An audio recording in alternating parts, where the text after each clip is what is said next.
On the news tonight, Federal High Court denies Habakari bail. Nemesis catches up with railway banders at Obondoroko. Middle-aged woman commits suicide over 50,000 naira. Plus updates from the world of entertainment and sports. This is the Nigerian Television Authority, NTA ILORIN News Tonight. Good evening and welcome. I am Kehinde Omolosho. The Federal High Court in Abuja has fixed October 19, 20 and 21st as trial dates for the embattled Deputy Commissioner of Police, Habakari, and 4 others. Justice Emeka Nwite fixed the trial date in his ruling on Tuesday. He equally declined to grant bail to suspended Deputy Commissioner of Police, Habakari, and 4 others. They are being prosecuted by the National Drug Law Enforcement Agency, NDLEA, on allegations bordering on cocaine deal. Kyari was arraigned alongside 4 suspended police officers. Ruling on the bail application, Justice Emeka said the applicants failed to present sufficient materials and evidence to warrant the granting of the fresh application. Justice Wite therefore reaffirmed his earlier ruling of March 28, 2022, ordering an accelerated hearing. According to the judge, Kyari and his other co-applicants did not show exceptional circumstances to warrant them being granted bail. This is the second time the court would reject Kyari and others' bail applications, having earlier turned down a similar request in April this year. The suspects are to be remanded at the Kuje Correctional Center in Abuja pending the commencement of their trial in October. The Kwara Command of the Nigeria Security and Civil Defense Corps has arrested 2 suspects in connection with rail vandalization in Obondoroko as a local government area of Kwara State. Aisha Abubakar Yaya reports that 3 other suspects were also paraded at Kwara headquarters of NSCDC for phones and other valuable thefts. 22-year-old Wahid Ganiu and 24-year-old Mujid Afolabi were caught by the men of the Nigeria Security and Civil Defense Corps in Obondoroko, outside local government area of Kwara State, at the rail station where they were about to cut away fish plates erected at the train station. The 2 suspects confessed to the crime but claimed that it was their first time of involving in such crime. 3 other suspects were caught with laptops and handsets stolen from the house they burgled around Wara in the Ilorin West local government area of Kwara State. You go and vandalize the railway this station. I want to sell it. I don't know that it's true that I will do anything because you know tell me, because the only thing that he tell me about the system is that say one his sister brother said he died. So he said his sister brother died. So before everybody will pack the things that is inside the room. So that's why he took the system. Public Relations Officer of Nigeria Security and Civil Defense Corps, Kwara Command, Olasukanmi Ayeni, disclosed that the suspects will be charged to court and necessary actions taken thereafter. We are always on guard to ensure that these criminals who are hell-bent on making Nigerians ungovernable, uncomfortable Nigerians are being brought to book. The command is appealing to the general public to always give relevant information to the command in order to tackle crimes and criminalities at all times. Aisha Abubakar Yahaya, NTA News. The decision of the Academic Staff Union of Universities, ASU, to proceed on an indefinite strike after meeting on Monday has started generating reactions. This prompted Kauto Raji to explain the effect of the decision on the affected parties. The 6-month strike by the Academic Staff Union of Universities has no doubt caused a major setback to the education sector, as students that are supposed to graduate do not know their fate, while those that just graduate are in the dark. However, consultations have been ongoing between the federal government and ASU with no logical conclusion reached so far. Another meeting was held by ASU executives on August 29, 2022, which again ended in a deadlock. The aftermath of this decision is creating worries to parents and students of federal universities across the country as they urged both parties to reach a positive agreement as soon as possible. The future of our children is at stake, and as a matter of fact, we already have a lot of security challenges on our hands. We already have a lot of society menace on our hands, and in order not to have further one or more lead, the government should please, accommodate us. No any side that is appropriately upright there. 2 of them, they have their own shortcomings too. But in the situation where maybe we are demanding for certain or 5 things here, and the federal government have done or 2 or 3 out of that 5 too. As you should try to shift ground. Government, please, urge you to please, your meeting should yield a positive conclusion. Please. We are pleading to the ASU chairman to negotiate with the government again so that we can resume early. The appeal from students and parents is for both parties to come to a positive conclusion so as to save the education system from collapsing. Kauthar Raji, NTA News.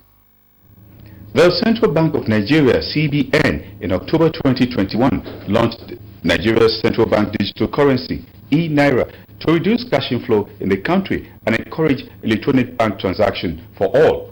With the launch of the USSD code recently by CBN to enable Nigerians enjoy e-Naira, Hamad Fulani examines the benefits and difficulties of using the electronic bank transaction. Nigeria became the first African country to introduce a digital currency that will be used in lieu of cash as a means of business transaction. The policy is aimed at promoting and facilitating financial inclusion, enable direct welfare disbursement to citizens, as well as facilitate diaspora remittances, which in turn will boost the country's economy. Although described by financial experts as a lofty economic plan to reduce risk attached to carrying currency in cash, inadequate sensitization and poor network system encountered are major hindrances militating against e-Naira. Even have some advantage on the dollar that is evaluating our money, because the CBN will be able to regulate our level of Naira with the dollar. Tunde Majason, who knows about e-Naira, is not convinced Nigeria is ready for the policy yet and wants the country to fully upgrade to 5G network for e-Naira to be successful. I have data. I want to even transfer money now. I cannot do. They should work on our level of technology. That is highly important.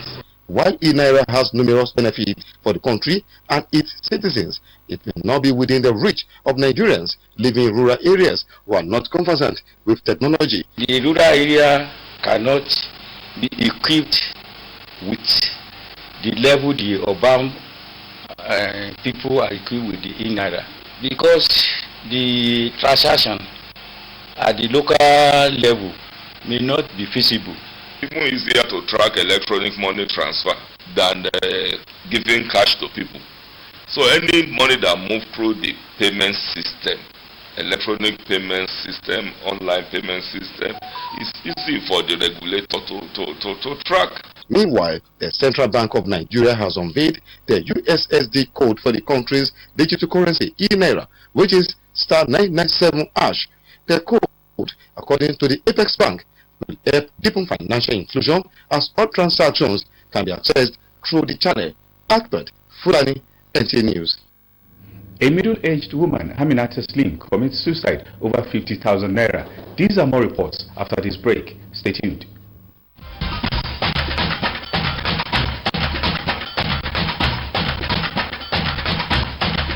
Sports Zone. This is your sports rendezvous, happening in the world of sports. You deserve to know. You want it analyzed? Sports Zone on NTA ILORIN, both local and international. You get the breaking news and the history, analyzing with brilliant sports exponents. Live every Wednesday, 9 to 9:30 in the morning. That's the time for your wonderful moment in sports infotainment. Sports Zone. Join us. Let's set the agenda.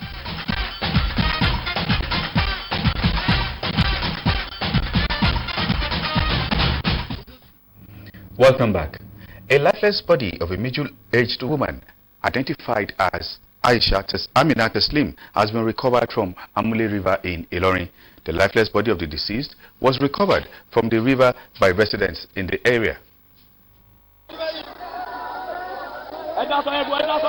That was the lifeless body of the mother of 4, Aminata Slim, being recovered from the Amule River by rescuers.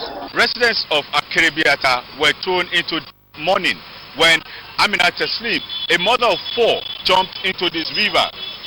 The reason for her jumping into the river is not ascertained. My quest to unravel the reason for her jumping into the river took me to a residence at Akiribiata, where I learned her husband has moved with the children to his family house at Korotakwa, Itajia.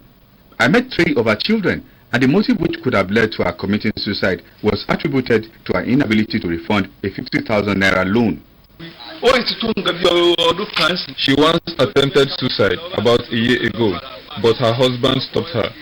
We learned she removed her slippers and jumped into the river. Shoaib Abdurrahman, a community leader at Akeribiata, says many lives have been lost in the river. As such, the need for rails to be erected by the riverside to prevent people from jumping into the river. People told me that one woman fell into this river. So I don't call my people, the community. We came here and we called Hausa people to help us.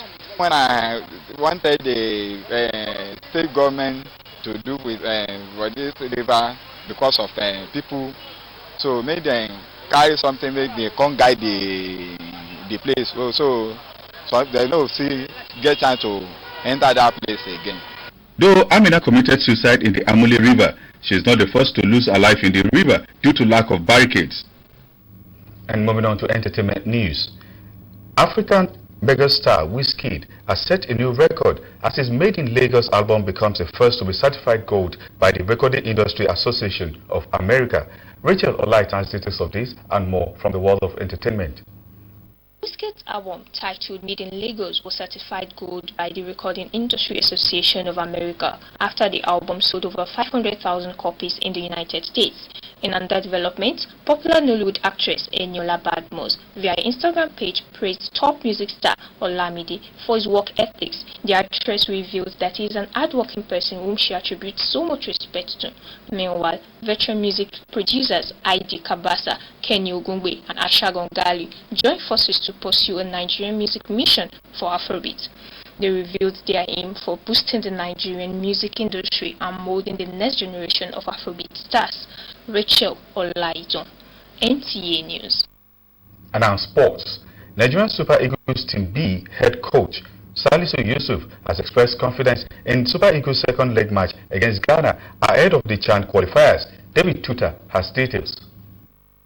Coach Salisu Yusuf, who lost 2-0 to Black Stars of Ghana in Cape Coast, explains that the Super Eagles will try to get a decent result against their big rivals, who are now one leg in picking the tickets for the 2023 CHAN. The Super Eagles Team B will have to record a 3-0 win in the return leg against Ghana when they meet in Abuja on Sunday, 3rd of September. In another development, head coach of Nigeria's volleyball under-19 girls team, Elishama Elam, has confidence in the team as the 2022 Girls Under-19 African Nations Volleyball Championship begins Tuesday in Abuja, Nigeria. The Kwa Spikers Gaffer named 14 players in the squad and will be assisted by Tina Azumani and the new technical advisor Alex Boskovic. He said after 6 weeks of preparation, the players are ready to make Nigeria proud at the championship, which ends September 10th. Meanwhile, the African Table Tennis Federation has announced Algeria as the host of the 2022 edition of the championship. Cameroon hosted the event in 2021 with Algeria sending Team Nigeria out of the tournament. African stars like Quadri Aruna, Omar Assar and Fanny Koku will be on parade in the men's category, while Fadwa Grassi will take the women's category by storm at the La Coupe Cité Olympique in Algeria from the 3rd of September 2022. David Tuta, NTA News. And for an outlook of tomorrow's weather, let's see this graphic presentation of the weather forecast.